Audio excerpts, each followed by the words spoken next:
Imagine a doctor telling you that you need brain surgery. That's scary enough, but then he tells you that you'll be awake throughout the entire procedure to help him out. A West Michigan woman is one of the first in the area to have heard those words. And 24-hour News 8 Steve Kelso joins us now with her story. Scary. Scary indeed. And you know, Kim Bonema has suffered seizures since she was 16 years old. They've been mostly controlled, but this spring she began having additional trouble. She went numb on her right side. She began to stumble when she walked. Dr. Kost Elisevich, a neurosurgeon at Spectrum, told her he could help her, but there's an unconventional catch. He wanted me to be awake to answer questions and make sure that the speech was not being affected in a way that made it worse. How many people can pull up video of their brain surgery from their work computer? For Kim Bonema, just being back at work is a huge success. This is Kim. How can I help you?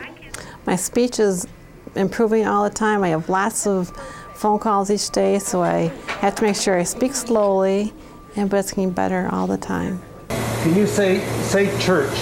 Benign tumors in Bonema's brain had haunted her for most of her life, and one had enlarged dramatically. It was located in the area of her brain that controls motor skills and language. Keeping her awake during the surgery allowed Dr. Kost Elisevich at Spectrum Health to ensure that his instruments didn't stray into the wrong area. They asked where my kids were going to college, how old they were. Bonema's health problems are much older than Brandon and Brittany. She says her pregnancies were difficult as she was forced to take less of the medicines that had always controlled her seizures. Now at an age where her kids are almost grown and living in an age of ever-increasing medical technologies, Kim Bonema's best days may be ahead of her. But for the most part, I'm doing much better that way. This is all about patient outcomes. Because they can get in there and know what they're hitting, she can come away with this without having any of those major sites affected in her brain, so she's able to speak again much more quickly. They knew there'd be some damage done in there, but they're able to minimize it this way. Sure. Pinpoint exactly where they need to go. Did she watch that video? Yeah, she had watched that video. She had seen it several times, in fact, but it's uneasy for her, you know, to watch it. Sure. Yeah, so interesting stuff. They say they've only been doing it about a year here, but they say it's a tremendous new area that excites them quite a bit about what they may be able to do in the future for the brain. It's still a tricky business. So. Yeah, very efficient procedure, though. Yeah, absolutely. Thank you, Steve. All the best to her. Well, coming up next at 6, Storm Team 8 meteorologist Kyle Underwood will have your weekend forecast. Stay with us. I think every day what I could have done a little different. Also ahead, a final apology in the Roy Schmidt party switching scandal.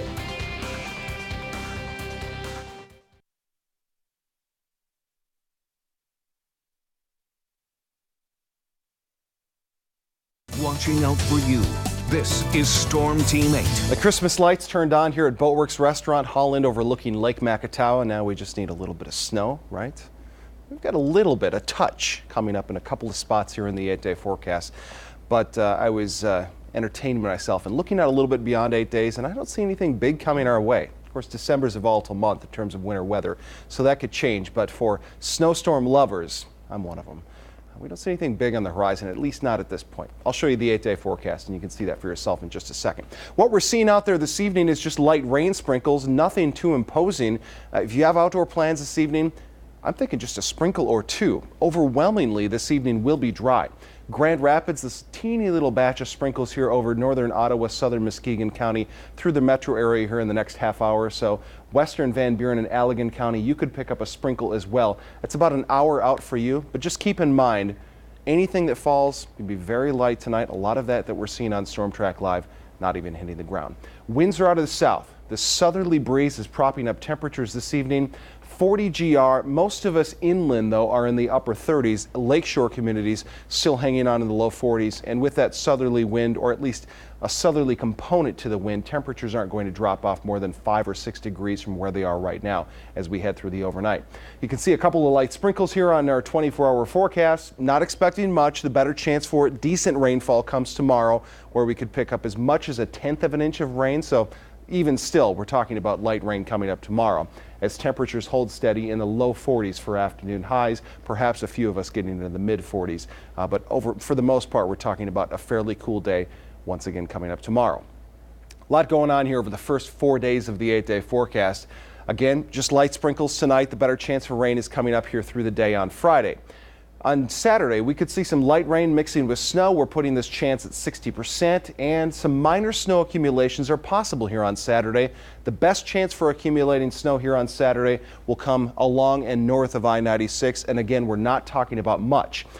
Sunday morning through the midday going to be dry, but Sunday afternoon and evening we've got a good chance of rain, and then with cooler air wrapping in behind this system, we could see some minor snow accumulations coming up here on Monday. But both of these snow events, Saturday and Monday, we're looking at just light snow at best.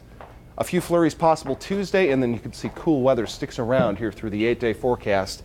Need some snow on the ground for a white Christmas. We do. Luckily, we still have several weeks. All right. A lot of chances. Yeah. Okay. Thank you, Kyle. Thank you. Coming up next at 6 o'clock, a new ruling and a new apology in the Roy Schmidt political saga.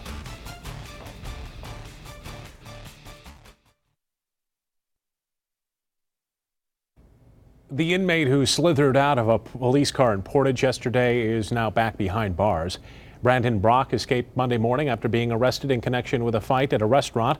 He was put in the back of the cruiser, but somehow escaped through the security screen. He was rearrested today without incident.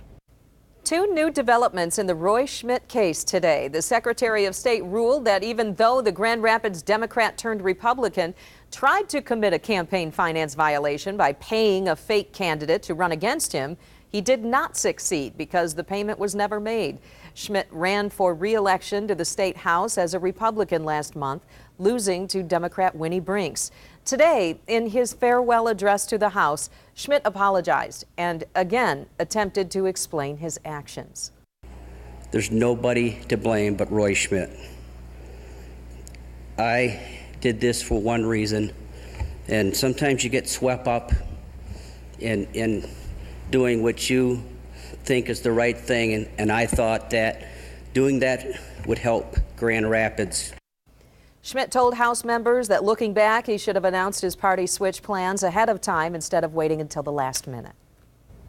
Stay right there. Sports is next.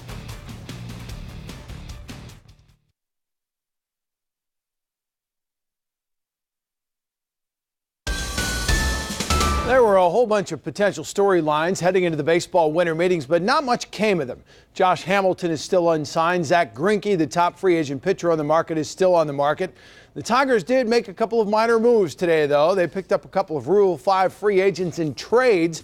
They send a minor leaguer, Justin Henry, to the Boston Red Sox for second baseman, minor leaguer, Justin Kubernis, who had 95 steals the past 2 seasons. They also get a left-handed pitcher in return for some cash in a trade with the New York Mets. If neither of these guys make the team, the Tigers stand to lose them. Well, we're always looking to get better, and we have some little needs to fill, but we're also not in a position where we have some gaping holes that we need to fill. Our rotation's set. We feel comfortable with our bullpen. Basically, our positional players are set. So do we hope to get better? You're always hoping to get better, but am I looking for us to make any major moves? I'd say no. All right, tell me if this scenario sounds familiar. The Lions have a lead late in the second half, only to cough it up and suffer another tough loss. Well, it's happened 3 straight weeks, including a November 18 game against the Green Bay Packers. That shouldn't come as a surprise. The Packers have absolutely owned Detroit of late, winning 13 of their last 14 games against the Lions. The last 2 have been especially tough ones for Detroit to take.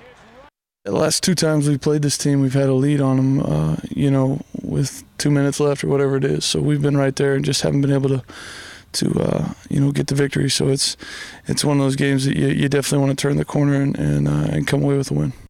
All right, college football. Former Central Michigan coach Butch Jones is staying put at Cincinnati for now. Jones interviewed at Purdue and was offered the job at Colorado, but Today comes word he turned that offer down. He is now rumored to be on Tennessee's radar and a possible candidate at Wisconsin. He's the mastermind behind the Cold War and the aircraft carrier game. Now Michigan State Athletic Director Mark Hollis is working on another big idea. A story in Sports Illustrated reports Hollis is trying to put together another unique event that would bring 8 college basketball teams to Cowboy Stadium in Arlington, Texas. Next year, he's planning on 4 simultaneous games, with the games beginning 15 minutes apart. Imagine that. And he's also going to bring 12 military bases from Dallas in on this. Told that to Sports Illustrated. But you have 4 games going on at once. It'd be kind of like the NAIA tournament. Yeah, a little bit. That'd be kind of cool. Yeah. Be loud. Guy's got great ideas. All right, thanks, Jack. Chance of rain coming up tomorrow, just a few sprinkles tonight, and then we have chances for light snow coming up Saturday and Monday. Okay, we'll see you tonight.